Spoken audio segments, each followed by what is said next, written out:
So far we talked about the importance of design, the importance of co-design, the importance of decision, of taking decision, what, when and how to automate, and the importance of the test results analysis and how to avoid some pitfalls. Let's talk about the pitfalls now. How can we make the automation fail?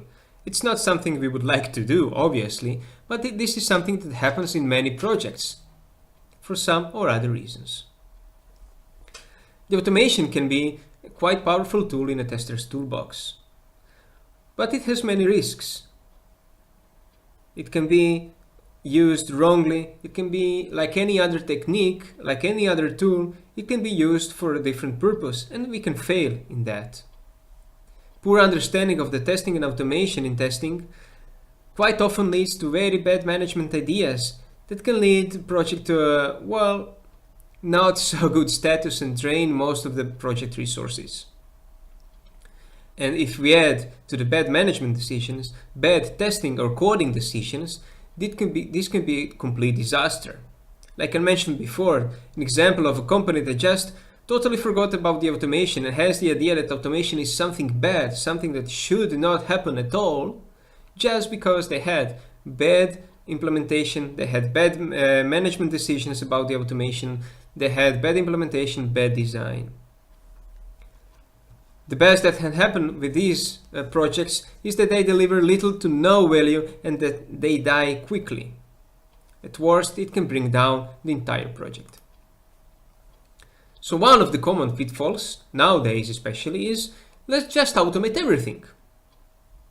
It's extremely popular nowadays in many companies that jump on the agile wagon and they start talking about automation, automation, automation. What does automation mean? We don't need humans. Why? Because, the machines do what humans can do. Well, if the only that a human does is perform checks, then, they're quite right. The machines can do what those humans can do. But machines cannot add extra value. And usually the management forgets about all the maintenance stuff that is involved in this and about the decision, about the test design decision, about what to automate and how to automate decisions. So we still need humans. Therefore, automating everything can be quite a bad idea. In some cases, automate everything responds to a conscious and planned management decision based on actually quite good understanding of testing and automation. That is another part. In some occasions, the automation is quite well implemented and the management decides that the end users will be testers. They have extremely good process of continuous delivery in place and they can fix the bugs that go in production in very short periods of time. Like short, I'm thinking about question of minutes. In few minutes, the fix can be up and running in production. So maybe they don't need testers. They just need good enough automation in place with a good design, with a good test design. One example of such companies is Facebook. They are able to just in a few minutes of time upload the fix in production with all the automated checks passed. So, you see, it can be done. It's not something that cannot be done.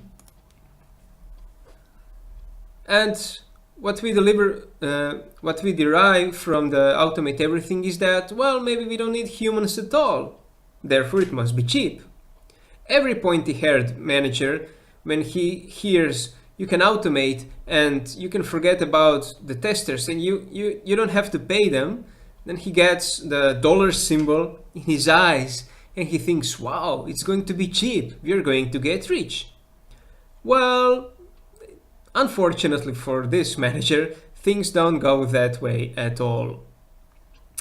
The implementation and design risks inherent in automation is quite important. We have to understand them. We have to make people understand those risks. If we don't do good design, if we don't explore, if we do not perform different testing activities that were mentioned, for example, in the rapid software testing agile ecosystem, then this can be a total disaster. We do need humans. What we don't need are humans that perform machine tasks. We don't need humans that all they can do is perform scripted tests. We need humans that are able to test, that are able to go through different tasks, that are able to ask questions, to provide important information to stakeholders.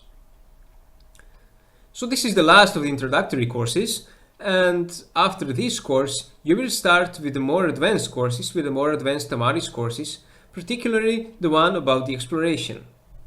Have a good luck in your future course.